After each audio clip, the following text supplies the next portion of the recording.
Hello everyone, welcome back on my YouTube channel and today topic is sal wood जिसे बोलते हैं Shorea robusta. ठीक है, it is my fourth lecture as per UPPGT syllabus और आज हम डिस्कस करने जा रहे हैं साल की जो वुड होती है उसके बारे में। तो सबसे पहले देखते हैं गाइस, साल को कॉमनली क्या बोला जाता है। तो साल को हम बोलते हैं इंडियन डामर या कैनॉन बॉल ट्री, ये इसकी कॉमन नेम है। और सबसे इम्पोर्टेंट है इसका बॉटनिकल नेम जिसे हम शोरिया रोबस्टा बोलते हैं, जिसे एंजियोस्पर्मिक कैटेगरी में एक डाइकॉट फैमिली है, फैमिली डिप्टेरोकार्पेसी, उस फैमिली को ये बिलोंग करता है। इससे पहले हमने एंजियोस्पर्म में आपको स्टडी कराया था टीक और शीशम के बारे में। टीक की फैमिली थी बर्बिनेसी और शीशम की फैमिली थी आपकी Fabaceae. And third one is pine जिसे बोलते हैं चीयरवुड, और ये जो है फोर्थ प्लांट या fourth wood that are mentioned in this syllabus of the UP PGT. इसके बाद देखते हैं इसके बारे में कि ये नेटिव जो है प्लांट इंडिया में नेटिव है। नेटिव का मतलब इसकी जो ओरिजिन हुई है and mostly belong to the Indian subcontinent. And IUCN status means कि इसका जो कंजर्वेशन जो थ्रेट स्टेटस है वो लीस्ट कंसर्न है। कोई special stress special kind of problem नहीं है, but also recognised as per IUCN list या data book. Sal tree often dominant species in forest of sub Himalayan tract, specially जो ट्रॉपिकल रेन फॉरेस्ट है उस कैटेगरी का ये प्लांट है। But over utilisation like fuel timber and fodder it's becoming a cause of conservation concern in some areas. It is classified as being of least concern as per IUCN Red List of Threatened Species। ठीक है guys, तो ये list concern category में आता है as per IUCN। उसके बाद हम इसकी स्पीसीज़ की बात करते हैं, जैसे कि आपसे पहले टीक और शीशम और चीलवुड के बारे में बात करी गई, उसी तरीके से यहाँ भी कुछ इसकी स्पीसीज होती हैं। जैसे एक साल टेलोरा या सोरिया टेलोरा बोलते हैं, जैसे इसमें लाख इंसेक्ट जो होता है रेशम के कीड़े का कल्चर किया जाता है and it is used for the resin production specially. इसके बाद आता है साल माइक्रोफाइला, जो कि as a substitute for the cocoa butter के सब्सटीट्यूट के फॉर्म में यूज करते हैं। एंड थर्ड वन इज साल ऑब्लिंगिफोलिया, जिसे हम डुमाला भी बोला जाता है, डुमाला। इट ए लार्ज ट्री, मतलब large huge tree and that is known as dammar resin. इससे एक टाइप का रेजिन मिलता है जिसे हम डामर रेजिन बोलते हैं and use in the varnish and different kinds of जो अगरबत्ती टाइप की जो होती है इंसेंस मटेरियल, जैसे लाइकेन से अगरबत्ती यूज होती है, इसी तरीके से इस प्लांट से मिलने वाले प्रोडक्ट मतलब रेजिन से इंसेंस का फार्मेशन या मैन्युफैक्चर किया जाता है। इसके बाद हम बात कर लेते हैं इस प्लांट के इंट्रोडक्शन के बारे में। देखिए सबसे इंपॉर्टेंट बात कह रहा है कि आफ्टर अगर टीक के बारे में हम बात करें, टीक के बाद इंडिया में सेकेंड कैटेगरी का जो प्लांट है सबसे ज़्यादा इंपॉर्टेंट वो है आपका शाल का प्लांट। साल जिसे सोरिया रोबस्टा बोलते हैं, मोस्ट कमर्शियल प्लांट। और अगर हम तीन प्लांट को ऐड करें, देवदार, टीक और साल, तो जो स्लीपर वुड होती है आप इंडिया की, ये तीन प्लांट जो होते हैं बनाते हैं, साल, आपका टीक और देवदार। ये तीन plant main sleeper wood of the India, और it grows up to 50 metre tall in fertile soil. जो वेल न्यूट्रिएंट सॉइल होती है उसमें 50 मीटर्स, और जो नॉर्मल सॉइल होती है उसमें 20-25 मीटर तक टाल होता है। और सबसे इम्पॉर्टेंट जो क्वालिटी है कि it's retain a large amount of moisture, मतलब water in the interior part of the plant. इसकी वजह से इसे साला ट्री बोला जाता है, मतलब एक मोर मॉइस्चर कंटेनिंग जो बिहेवियर होता है, इसकी वजह से साला ट्री बोलते हैं। It is dominant tree of the forest, मतलब इंपॉर्टेंट जो फॉरेस्ट में पाया जाने वाला सबसे इंपॉर्टेंट ट्री। डोमिनेंट मतलब ट्रॉपिकल जो रेन फॉरेस्ट है हमारे लोअर हिमालयाज में। It is a large gregarious resiniferous tree with leathery flower. इसके जो फ्लावर्स होते हैं थोड़ा रफ टाइप के होते हैं और एक ग्रुप में पाया जाने वाला प्लांट होता है। इसके जो फ्रूट्स होते हैं सबसे इंपॉर्टेंट क्वालिटी है ओवाइड इंडेहिसेंट, मतलब उनकी कभी बस्टिंग नहीं होती है। एंड हैज़ विंग्ड, विंग्ड का मतलब होता है इसमें 2 सेपल्स जो होते हैं वो ऑलरेडी अटैच रहते हैं ऑलवेज, और जो विंग्ड का काम करते हैं। और जो फैमिली का नाम है डाइकाट, वो इसी से आता है। कि इसमें जो फ्रूट्स की जो क्वालिटी होती है, फ्रूट्स के साथ इसमें दो उसके persistent sepals as a wings की फॉर्म में लगे रहते हैं, डाइकार्पेस। ठीक है गाइस, तो फैमिली का नाम इसके फ्रूट के बिहेवियर से डिवाइन होता है। और ये जब यंग प्लांट होता है तो लुक लाइक इलांगेटेड, जैसे जैसे मैच्योर होता है तो ये राउंडेड शेप में चला जाता है, जैसे कि आपको पाइनस में बताया था। और most commercially making plates and containers इसकी लीफ से बनाए जाते हैं। और टीक से 30% ज़्यादा मतलब भारी हैवी वुड होता है और क्लोजली ग्रेन्ड वुड होता है। ग्रेन्ड इसकी जो टेक्सचर होता है वो काफ़ी डार्क एंड वेरी हैवी। इसके बाद हम इसकी वुड के बारे में बात कर लेते हैं। तो जैसे दूसरे प्लांट में बताया था आपका सालवुड एंड हार्डवुड। तो सालवुड जो होती है उसकी वो वाइट होती है, और हार्डवुड के बारे में बात करें ब्राउन टू लाइट ब्राउन और टर्निंग रेडिश और ब्राउन ऑन एक्सपोजर। जब सनलाइट ज़्यादा पड़ती है तो ये रेडिश टू ब्राउन हो जाता है। वेट की बात करें तो इसका वेट 800 टू 960 किलोग्राम पर क्यूबिक के हिसाब से होता है इन ड्राइड कंडीशन में। ये हम पूरा वीडियो अलग से बनाएंगे कि कौन सी लाइट वुड है और कौन सी हार्डेस्ट वुड है among this 4 that are mention in this syllabus. इसके बाद वुड टाइप पे हम बात करें तो डिफ्यूज पोरस वुड होती है। डिफ्यूज पोरस वुड का हम ऑलरेडी बता चुके कि डिफ्यूज पोरस वुड में जो आपकी जो बेसल्स होती हैं उनका जो डिस्ट्रीब्यूशंस होता है ग्रोथ रिंग में वो रैंडम होता है, छोटे बड़े पोर्स हर कहीं। पोर्स का मतलब होता है बेसल्स का जो डिस्ट्रीब्यूशन होता है उनका फॉर्मेशन है ग्रोथ रिंग में वो एकदम यूनिफॉर्म नहीं होकर रैंडम होता है कि लेट वुड में और अर्ली वुड में जो उनका डिस्ट्रीब्यूशन होता है वो यूनिफॉर्म नहीं होता है। जबकि इसके अपोजिट रिंग वुड में क्या होता है, लेट वुड में एक साइज़ की बेसल्स होती हैं और अर्ली वुड में एक साइज़ की बेसल्स होती है। बेसल्स मीन्स पोर का डिस्ट्रीब्यूशन जो होता है। जबकि डिफ्यूज पोर में डिफ्यूज का मतलब होता है random distribution of the vessels in late and early woods. और ग्रोथ रिंग होते हैं वो कम्प्लीटली या एटलीस्ट इनडिस्टिंक्ट होते हैं, not very well clear. Now discuss distribution कि प्लांट कहाँ पाया जाता है। तो सबसे इंपॉर्टेंट एक टर्म देखें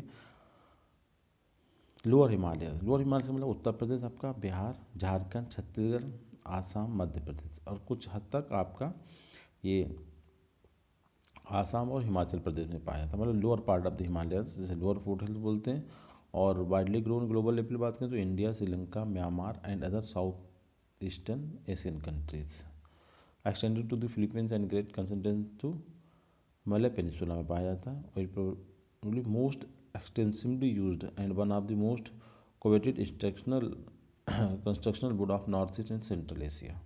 काफ़ी इंपॉर्टेंट प्लांट है। हमने बताया ना टीक के बाद अगर कोई सबसे ज़्यादा इस्तेमाल होने वाला प्लांट है इंडिया सब कॉन्टिनेंट में तो साल कटरी आता है, साल वुड आता है। अब इस वुड के कुछ फीचर्स की बात करेंगे, देखते हैं। वुड जो होती है काफ़ी हैवी होती है और extremely tough and having the reproduction one of the most valuable timber eminently suitable for the sleepers. ये ध्यान रखना है सुइटेबल स्लीपर्स के लिए। And long life exposed situation and even under water. इसके जैसे कि हमने आपको बताया था टी की कंडीशन में कि टेम्परेचर और वाटर या ह्यूमिडिटी का थोड़ा सा जो इम्पैक्ट होता है वुड पे कम होता है। उसी तरीके से साल ट्री के बारे में अगर हम बात करें तो it has a long life on expose conditions and even under water.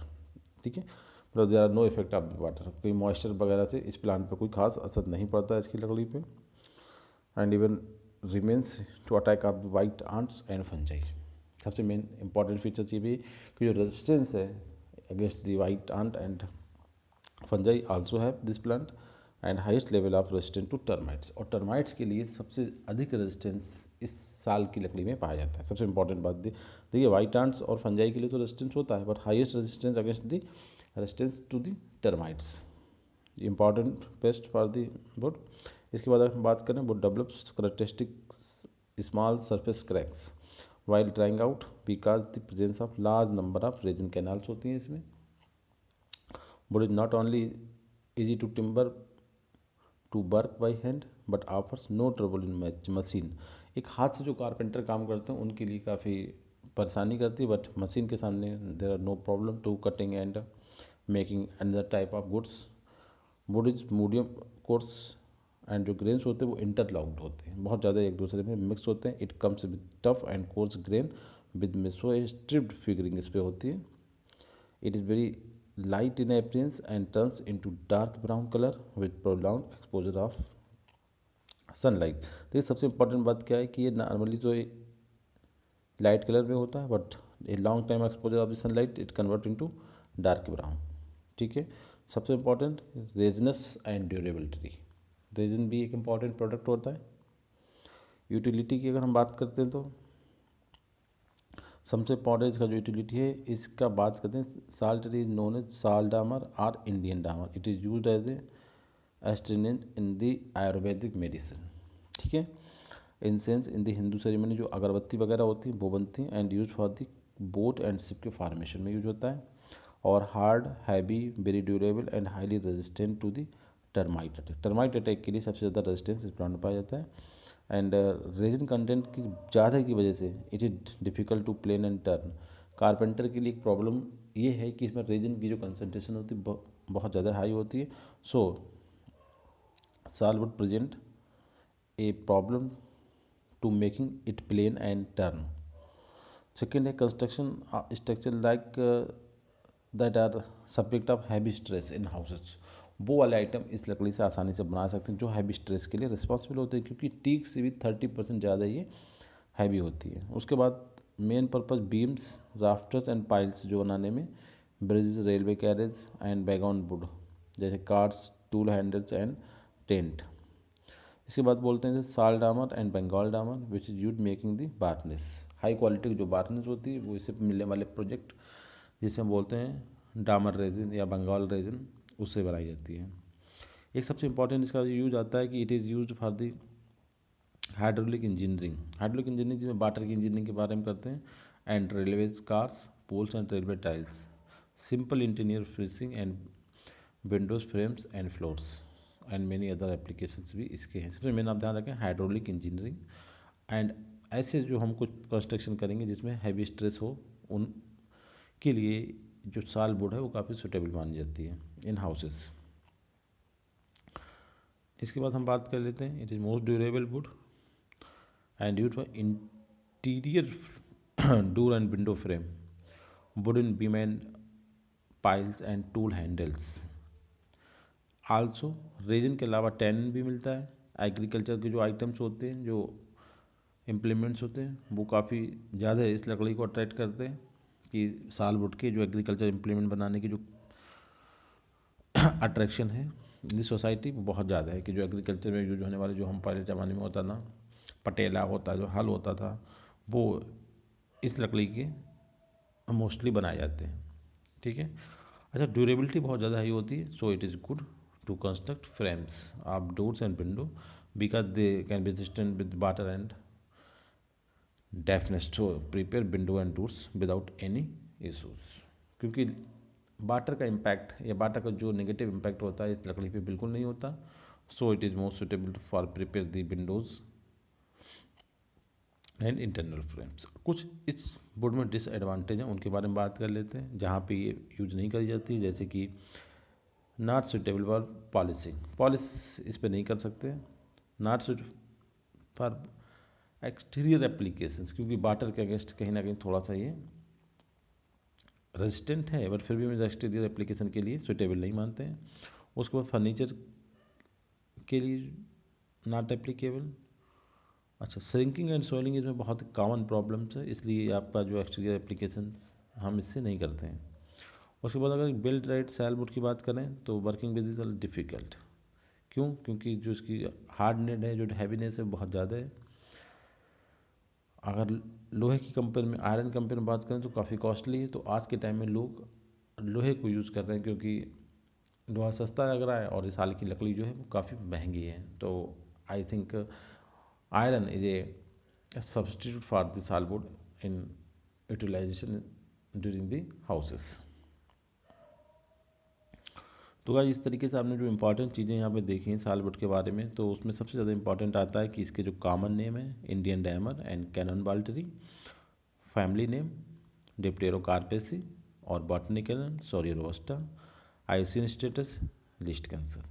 और इम्पॉर्टेंट है कि कुछ इसके स्पेशली यूज, जैसे कि हमने आपको बताया है कि टीक के बाद second important specially grow in the lower Himalayas, Uttar Pradesh, जो झारखंड और बिहार का एरिया है वहाँ पे, वुड का टाइप डिफ्यूज पोरस, और इसकी जो वजन होता है पर क्यूबिक वो ध्यान रखें 8 to 960 किलोग्राम पर क्यूब के अकॉर्डिंग, और specially grown in the lower Himalaya region, और इसकी hardness, heavy and extremely tough की वजह से one of the most important durable timbers, specially suited for the sleepers. तो ये कुछ इंपॉर्टेंट पॉइंट्स हैं। आई थिंक कोई इंपॉर्टेंट ज़्यादा खास इसमें पॉइंट नहीं है कि फैमिली और इंडियन डैमर और बंगाल डैमर, कैनन बाल ट्री, ये इसके कॉमन नेम याद करें, और फैमिलीज एंड बॉटनिकल नेम्स। इसके कुछ हम फिगर देख लेते हैं किस तरीके का लुक लाइक। देखिए कुछ हम ना रेडिश ब्राउन कलर की लकड़ी हो जाती है इसकी, दिस टाइप। ये ट्री काफ़ी अच्छी थिकनेस होती है इसकी, इसे देख सकते हैं। उसके बाद हम बात कर सकते हैं इसका जो ट्री होता है, देखिए इसके जो फ्रूट्स होते हैं इनडेसेंट बॉडी होती है, और इन पे जो सेपल्स होते हैं वो persistent as a winged. So this family is known as dipterocarpaceae. Water की क्वांटिटी इसके अंदर बहुत ज़्यादा स्टोर होती है, इसकी वजह से इस लकड़ी में आपको बुट्स जो बेसल्स हैं, ट्रेकिट्स हैं, कहीं पे क्लियर कट कोई पैटर्न आपको दिखाई नहीं दे रहा है, एकदम रफ टाइप का दिखाई दे रहा है, क्योंकि इंटीरियर जो होता है इसका वाटर की कंसनट्रेशन बहुत ज़्यादा रखता है एब्जॉर्ब करके, तो एक रफली अप्रियंस होता है। कहीं ना कहीं इस लकड़ी जो होती है वो थोड़ी सी reddish in colour on the drying, on exposure of sunlight, तो it becomes red in colour. यहाँ पे देख सकते हैं कुछ हमें आइडिया हो रहा है इसकी वेसल्स का और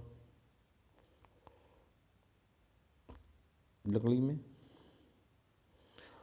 तो भाई इसी के साथ thank you very much, and I hope you enjoying and watching this video. Please do subscribe my channel if you really like, and keep sending your valuable comments, suggestions and feedback for the improvement of my channel. So I really thankful for you. Thank you very much guys.